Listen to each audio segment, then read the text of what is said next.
Welcome to 90 Day Fiancé. Before the 90 days, season 6, episode 7, Fatal Attraction.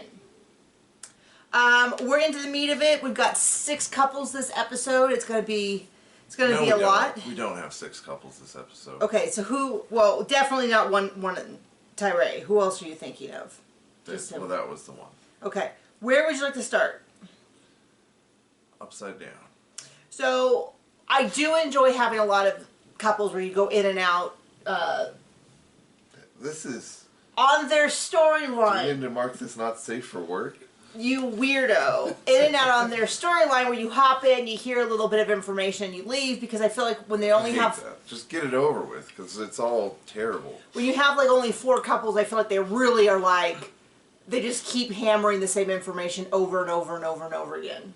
Oh, like they didn't with this? Okay, well anyway.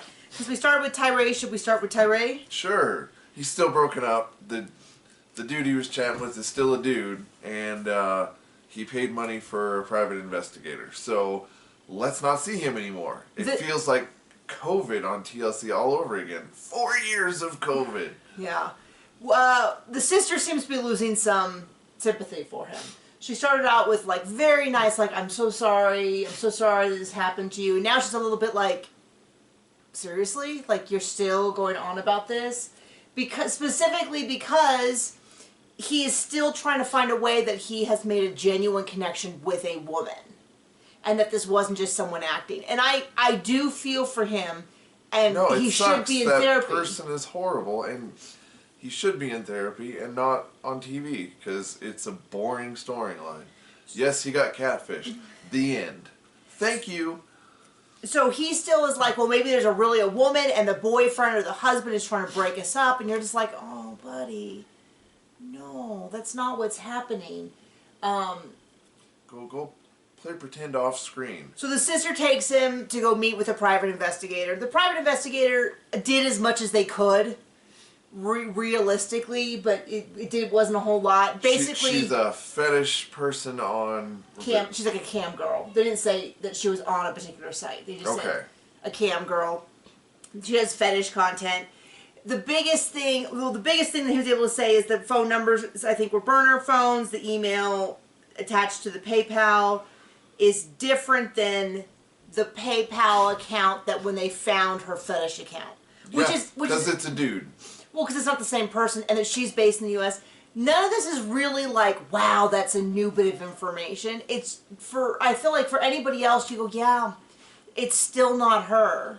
She's still not. He did say she might possibly be involved, because it's possible that they just were like, hey, do you mind providing us pictures so we can catfish dudes? And she's like, I don't really care, my $1,000.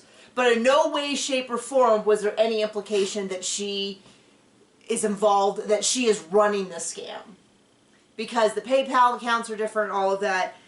It's still very sad. It's as sad as it was 7 episodes ago, right, when we found out. But his insistence that it has to be her, that definitely feels like a therapy issue. Yeah.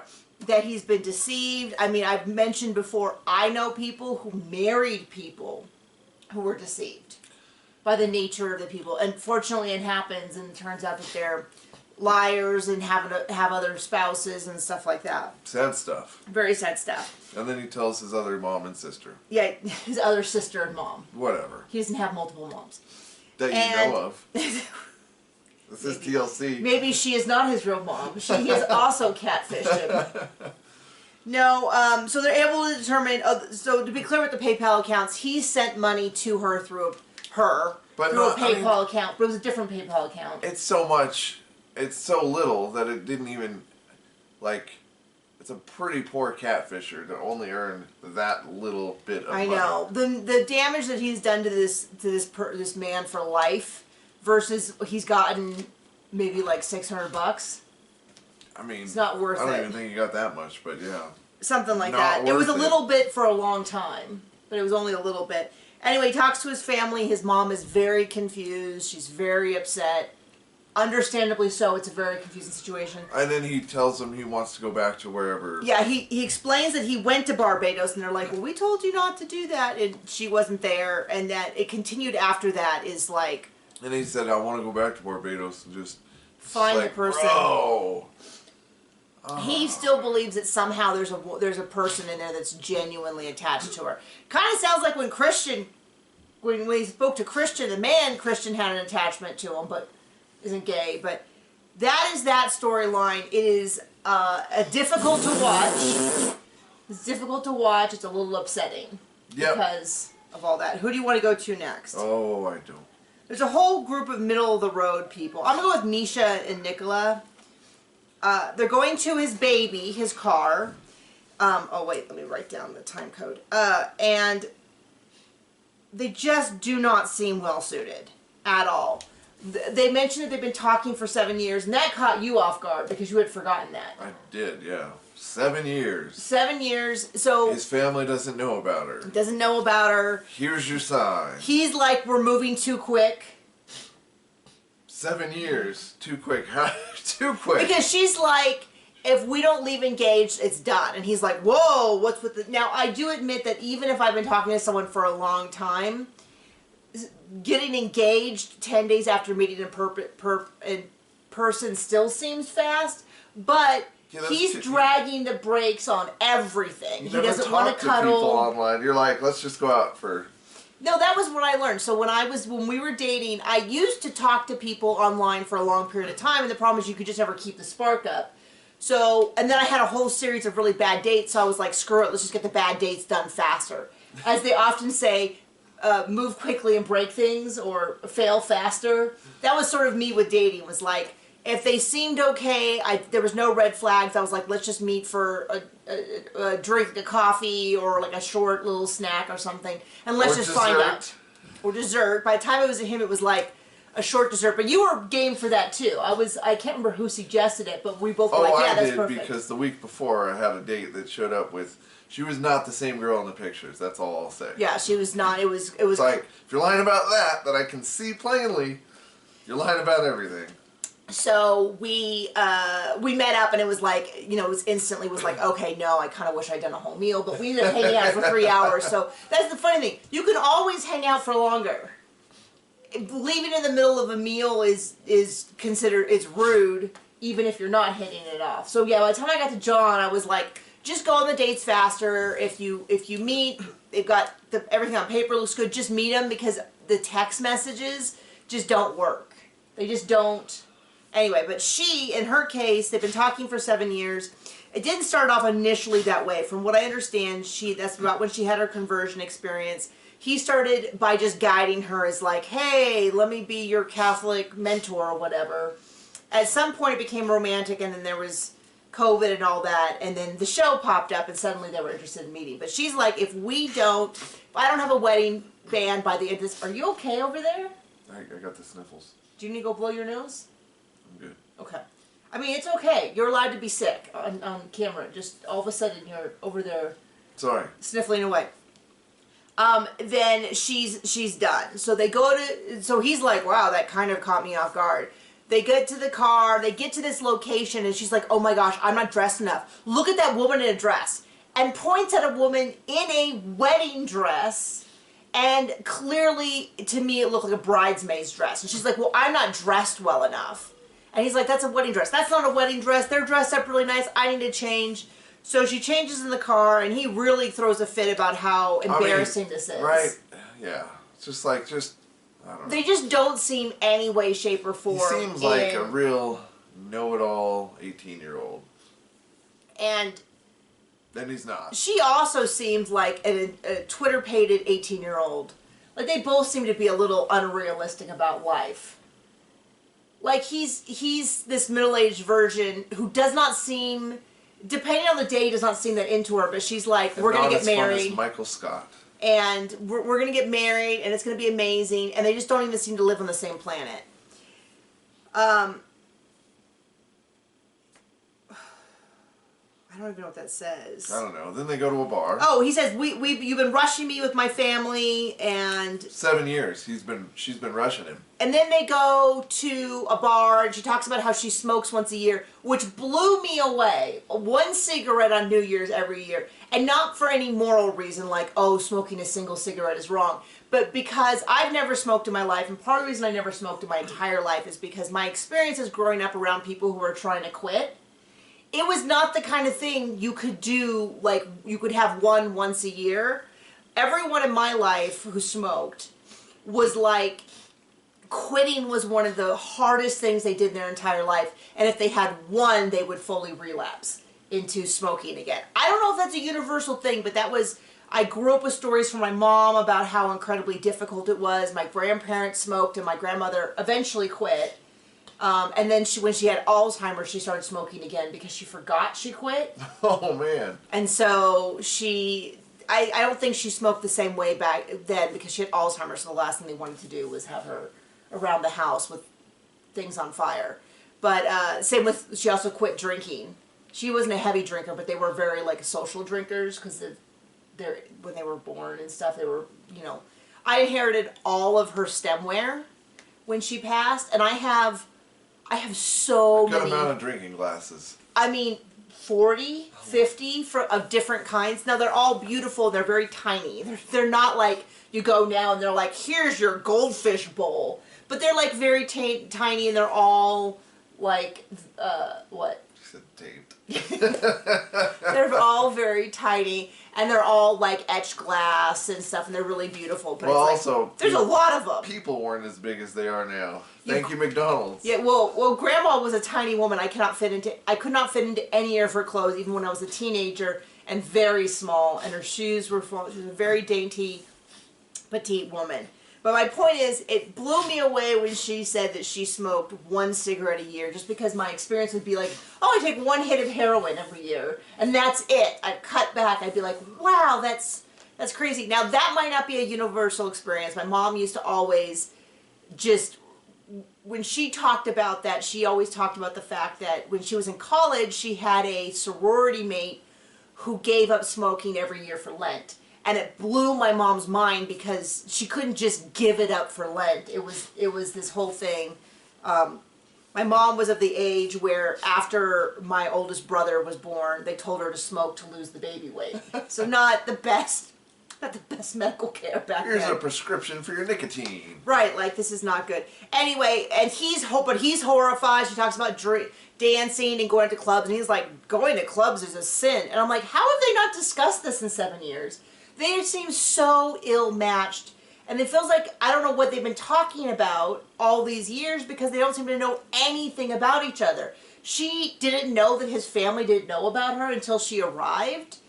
They don't know about this drinking and, I mean, all this kind of stuff. It's like, it doesn't boggle me that either one of them believe this. That's whatever's, you know, however you live your life and that kind of thing if you don't drink. Like, I gave up drinking about 2 years ago because my seasonal affective disorder, my winter blues, got so bad. And somebody said if you stop drinking, that's one of the things that makes it worse. And so I was like, I barely drink at all anyway. I drink, you know, I would have like like I love cider like maybe once a week. So I quit, and my winter blues were significantly better. And so I think I've had 2 drinks since. But I don't have a problem. John still drinks his beer. My little teetotaler. Yeah, I'm just, well, they would kick me out of teetotaling for drinking my Framboise double fermented fruit beer on Christmas. Teetotalers can't have anything. But my point being that I gave it up for health reasons. I'm okay with it. It was never a big deal. I'd rather have regained a couple of months in winter when my brain used to be mush.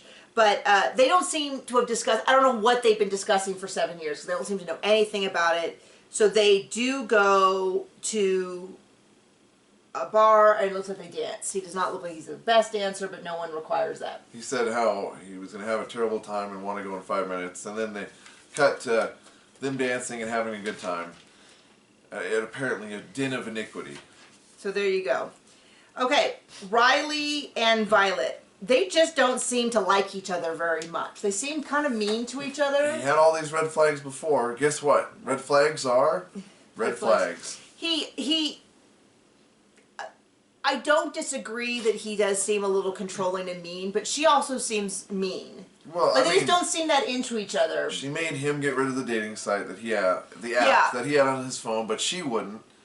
And she talked to his dad and said all these bad things. Like, those are not positive qualities. And she called him ugly and fat. And then but he gets on the phone with his friend, and his friend asks her, why didn't you delete the app? And she gets all bent out of shape, and it's like, yep, still red flags. Shocking. So they're out at a museum, which surprised me because I thought they would still be fighting. They're at a museum to the Vietnam War, and she's like, well, this always makes me sad. And he's like, yeah. I'm like, yeah, it is kind of sad. I don't know if I would go there on a date.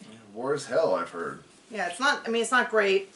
And she's like, my mom thinks you're disrespectful because you didn't bring a gift. And that I didn't tell you about. That's a common thing, apparently, in their culture. And she's like, you should have asked. Yeah, and he's like, he's going to ask about something he has no idea of. Okay, mind reader. So he says, much like John is saying, like, hey, I would have if you had told me, blah, blah, blah. They go to the museum, and then she's like, well, he's ready to say that all their misunderstandings are cultural. And I don't think that's the case. No. Red flags are red flags. Doesn't matter the culture. I think that's an easy way to, like, take the responsibility off of what she's doing and put it on the culture. And I'm sure there are cultural differences. There's a lot of them. There are cultural differences, but those aren't the red flags. But like Nordine on Match Me Abroad sat her down and said, this is what you do. You're going to bring my mom fabric. I'm going to take you to pick out the fabric.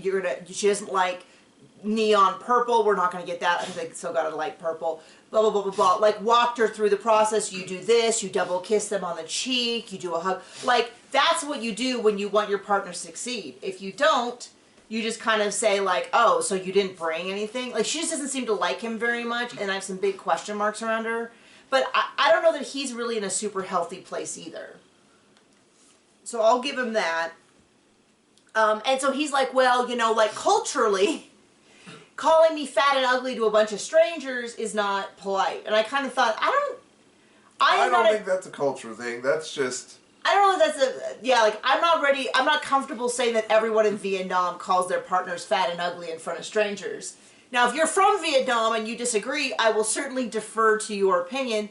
You're just probably a bad person. And are certain cultures where you're more likely to say, say things more bluntly. I was watching a TikTok this week about how certain countries, the phrases they use when they're translated literally to the U.S. are a little bit more brutal. Like a lot of the European countries where they're like, no, I do not want that. That is bad food.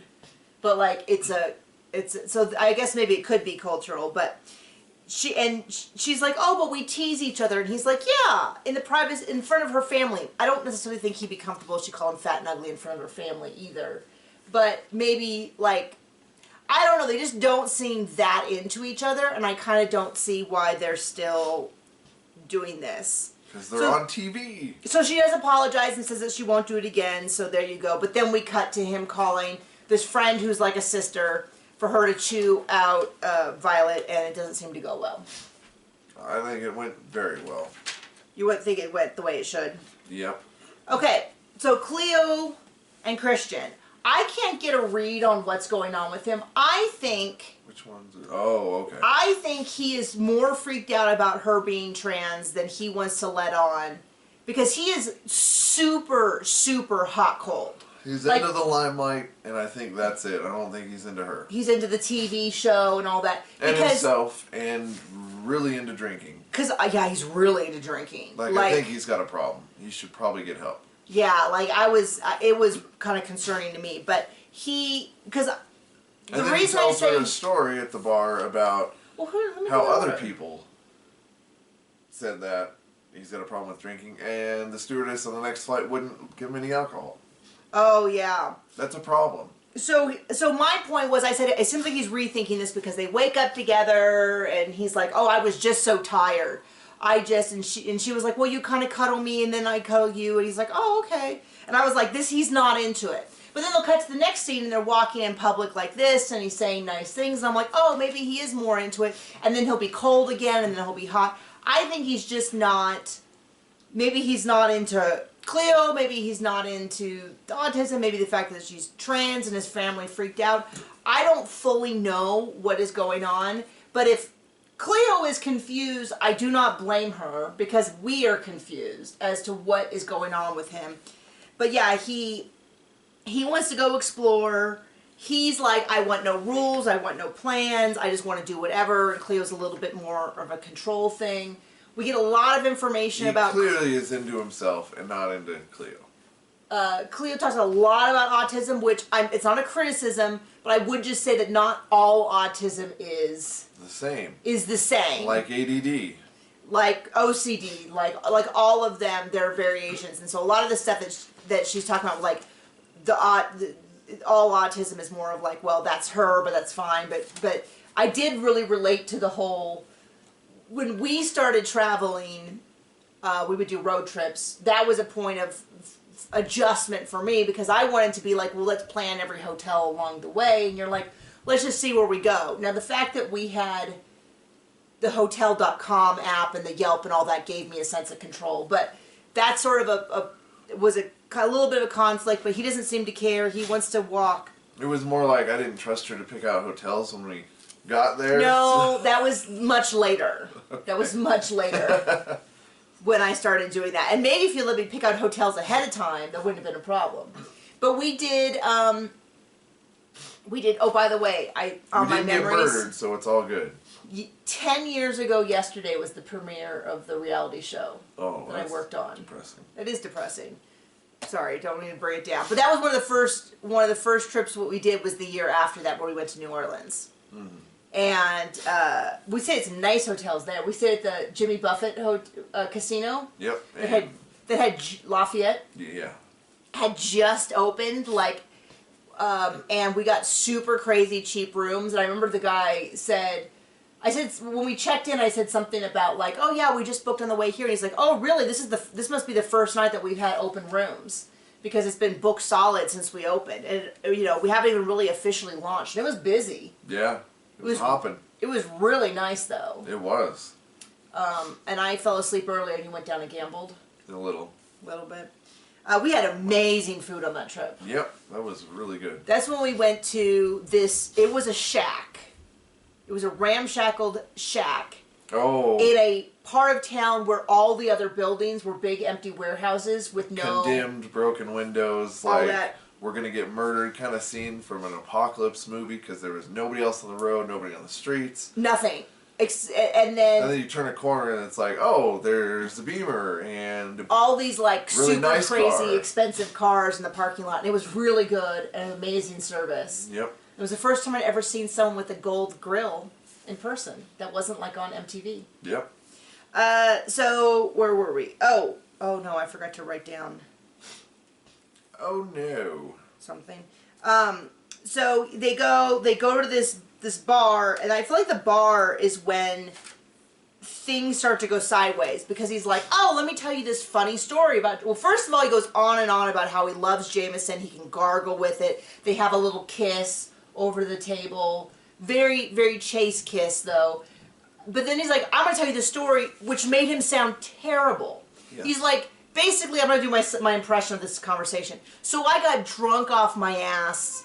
Excuse my language. I got drunk off my butt on the plane, drinking like 3 or 4 shots, and then I stumbled my way to the bathroom, and I was like, oh, and I saw these 2 girls, and they were like, oh my gosh, this drunk man is down the aisle, and I was like, hey, babies, don't you worry about me, rah, rah, rah. And then I sat down with them, despite the fact that they looked incredibly uncomfortable, and I was super drunk, and I was like, I better get you a drink. And I went to go get 3 drinks from the waitress and from the stewardess, and she was like, I'm sorry, I already heard about how drunk you are, and I won't serve you. Isn't that hilarious? And Cleo's like, what part of the story was I supposed to enjoy? The part where you sat down and flirted with a bunch of girls 10 years your junior? The fact that you were drunk and stumbling around on a plane, or the fact that you tried to get them drunk? Like, what part of this story was supposed to be endearing? And I was saying to John by this point, I'm like, does he seem really drunk? And you thought he seemed... I don't know, but I mean, I think he's got a serious problem. And he's like, well, I would drink a whole lot more. And I was like, this is making me uncomfortable. Because he seems pretty drunk which gives me like anxiety when other people are really drunk because I don't find it super fun. Great choices. Yeah, it gives me like they say really uncomfortable things, and then he starts a conversation with a bunch of girls. Then he goes to another bar. Oh, crazy bar. Has a much bigger drink. Chloe is like, this bar feels like, my words, overstimulating and kind of overwhelming. And he, gets another drink. And to me, at this point, he seems like he is plastered on a different show than she is. Yeah. She's having a nice little decent conversation, and he's like, rah, rah, rah, rah. He's on a bender. And he leans over, he's like, hey, ladies, at a different table, are we celebrating something? And they're like, yeah, it's my friend's birthday. Oh, come on, Cleo, join him. And she's like, I don't feel comfortable. And she says... Because you know what's fun on a date? Bringing other people on. Yeah, join a table of 8 other women who are all kind of flirty. I'm guessing that they're mostly excited about the TV camera. And a little drunk. And probably a little drunk. They're like, oh, it's her birthday. And he's like, come on, Cleo. And super relatable, says, when things are really crowded and multiple people are talking and I can't hear anyone, that's me. Yesterday in church, we sit kind of toward the back so that my son can kind of run around a little bit and not be all up on everyone. So we sit kind of toward the back. And the guy who sits like 1 row behind us, which is where the wall is, up against, he's like really comfortable chatting. So him and the security guy were talking through the prayer. And I could not hear a word, and all I heard was blah, blah, blah, blah, blah, blah, blah, blah, blah, blah. And all I was thinking was... We're in the cartoon Peanuts. was like... Charlie Brown. I don't mind when their kids are loud, because our kid is loud, so like, I totally get it. Like, right in the middle of prayer, they'll be like, why is everyone's head down? And you're like, we do this every week, sweetie, it's prayer. We do this at night, like, how do you not know what prayer is? Well, maybe some adults could shut the hell up. But like, yeah, I kind of feel like... Maybe the two, I don't know, 50 and 60-year-old men could talk, at least whisper during the prayer, or just not during the prayer. Do it during the announcements, do it during the worship. I mean, but at least then we can hear over them. Hang out on your own time. Anyway, so it was kind of funny. So I'm totally with Cleo when she says that she cannot hear when multiple people are talking. But the biggest thing is, he's come this far to spend time with her, and it really screams, I don't want to spend time with you. Now, there are people, I know people who are like, they just love meeting new people and all of that, but it definitely doesn't feel like Cleo is a priority. It really feels like he's playing this game to be on TV. He clearly loves drinking. Yeah, he really, that really... is obvious. Is obvious is how much he is into drinking. Okay, who do you want to cover? Who do I want to do next? Who do you want to cover next? I did not say do, I said cover. I knew what you were going to say. Jasmine and Gino. Oh, Lord. Speaking of healthy couples. This is, okay, there is something weird going on. I don't know if I'm going to say that There's just one thing weird going on. No, their whole dynamic this episode shifted, and I can't tell if it's because she's guilty, and so now she's all of a sudden willing to be reasonable, or whether this is a fake storyline, or what, because the same woman who screams and yells and sobs and throws things because he wouldn't cut a beat is now like, you accuse me of cheating? Oh, well, I don't know, what are you talking about? And I'm like, this is not the same woman. So either this is a case of her being guilty, and so all of a sudden she's like, but I don't think that's the case. I just think maybe the whole thing is fake. Because it kind of feels, it just feels weird. The whole thing feels weird. So they went to Panama Canal. He's really into the Panama Canal. You were like, kind of pretty into it. You were like, oh my gosh, I've never seen it. Something interesting on this show. What an anomaly. I have been to the Panama Canal. When we were really young, we went on a cruise. My dad at the last minute did not go, which is so not surprising to me. But we went on a cruise through the Panama. I'm just surprised you made it. Well, I was like 7. With your mom. Oh. Well, I stayed with Grandma. Mm. So, and I was probably about the age, my mom was about the age I was then, am now. My mom then is the age I am now, more or less. I can't believe, though, that they took little kids on a cruise, like me, because my son, I had my son at the same age that my mom had me, and so that's always been a good. When I was my son's age, my mom was my age, and so it's always given me some perspective because they always said, my parents always referred to them as old parents. We're so old, you know, we can't do stuff with you. And so now I'm always like, oh yeah, my parents were old when they had me. Well, now I'm getting a little offended by my own language. I'm like, I'm not that old, and we're like started going to the gym so we can be in good health and take him fun places and do fun things and all that. We're like, my mother was a mere child when she had me. Now and defensive. Anyway, so the Pamela Canal was really cool. He thinks it's super cool. She wants all his attention. She's like, yeah, isn't it cool that your country made it with my country? There's this long love affair. And then he's like, oh. And he's like looking at it, and she's like, Gino, you're not listening to me. But the whole way she's acting by not, is it because she's in public? Do you think? I mean, that's probably a big part of it. To do with it. But this is not the same woman. I feel like it really, I have never liked Jasmine or thought that she was a healthy, sane person. But now I'm really starting to look at her and be like, is it all an act? Is this all an act? Although I don't think that it was an act when she pulled scissors on her old stylist and threatened to kill her. So I don't really understand what's happening. And then she's like, you've been acting weird since last night, which is supposedly, if we're supposed to believe the storyline, which, you know, is that he found out that Dane is not her friend but an ex. And then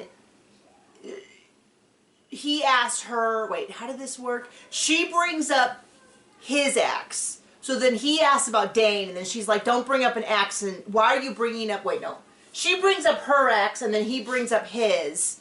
And then she's like, how dare you bring up your ex? And he's like, I brought it up because you brought it up. And she's like, it's totally different when I brought it up. And he's like, no, it isn't. And I'm kind of with Gino on this. She's got a lot of like rules for him, but not for her. Because he's like, I can't even talk. That's when she brings up showing the ex, the pictures. Totally valid concern. But I will point out, as someone who watched that season, she flipped the blankety blank out on him before she knew that happened. She was right from the beginning. She wouldn't let him talk to her. She searched his phone to find old emails from before they started dating and screamed at him. So like she has zero standing to say that she's allowed to be friends with her ex after the way she acted about his. Now, I am not excusing what he did with his ex where he sent nudes. A bajillion% no. And we have even said repeatedly that should have just been the end of that relationship. But she was like, no, I love you too much. I forgive you. Okay, if you're going to do that, Gesundheit, God bless you. If you're going to do that, then you got to, you know, I don't want to keep hearing about it. Like, if you want to move on, then you can move on. But that's that. They should have done that several seasons ago. And then he finds out that not only is he an ex, what is it? He asks if this is Charity. Oh, she's still chatting with him, and she like giggles. And I was like, who is this woman who gets confronted with bad information and giggles? No, she would be screaming her head off. A crazy person. And then he asked if he's been with her, and she's like, well, we went from, she said the sex was so good with her ex, which is not what she told the ex. She told the ex that they broke up because he was too vanilla or something. And then she's like, oh, after we broke up, we were friends with benefits because he was so good. And I don't understand what's happening with this, and I'm not interested in finding out. Not interested. Okay, the last couple of this episode was also the newest couple. You really thought Dempsey was a catfish. I was hoping for something interesting. So Dempsey to me did not look like the woman in the pictures. When she showed up, I was like, maybe she is a catfish. Not that she wasn't lovely, just I thought based on the picture they showed. The same filters with TLC's video cameras that she did in whatever app they were. I don't know. When she showed up, I was like, is that the woman? Not that she was unattractive, but I really thought she looked significantly different in the pictures they showed. So Statler is sick. She told us that she had a parasite, but she took the medicine and it healed her instantly. And I was like, I don't know if that's how parasites work, but That's her word, not mine, but she's not contagious. Dempsey missed her flight. Okay, so I kind of get this out of order. So Dempsey misses the flight. Statler decides that they had already booked a hotel in Manchester, so they stay. So she gets the train to Manchester and stays there overnight. She goes. There is an extremely long section talking about how close the bathroom is to the bedroom and going into great detail about what sex would be like if one of them was pooping and one of them was horny. And I was like, first of all, that is a hotel room in every country unless you are getting... she's trying to be entertaining, and it was a big fat miss. It was... I'm not big on bathroom talk or...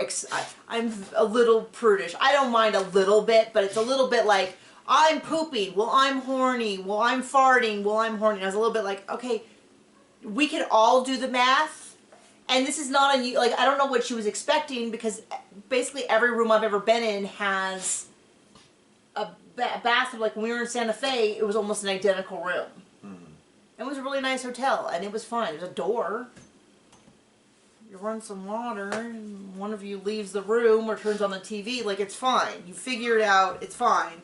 But it was a really big deal. The next morning we see her on the toilet, or at least pretending she's on the toilet, and saying how she had diarrhea and nausea all night.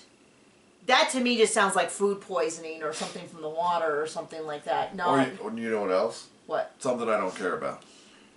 So she goes to the doctor or something like that, gets the medicine, and then is sort of wandering around Manchester. And Dempsey gets off the train, and they drop a pin, and they meet up. It was a little odd to me why Dempsey was just wandering, or why they were both wandering around. But they eventually... And then Casanova, this great lover here, as soon as they meet... I don't know where you're going. Just super awkward. Yeah, it was kind of uncomfortable to watch. It was like those scenes with Michael Scott in The Office where it's just like, ooh, no, don't do that. Him and Carol. Yeah. Just super, super awkward.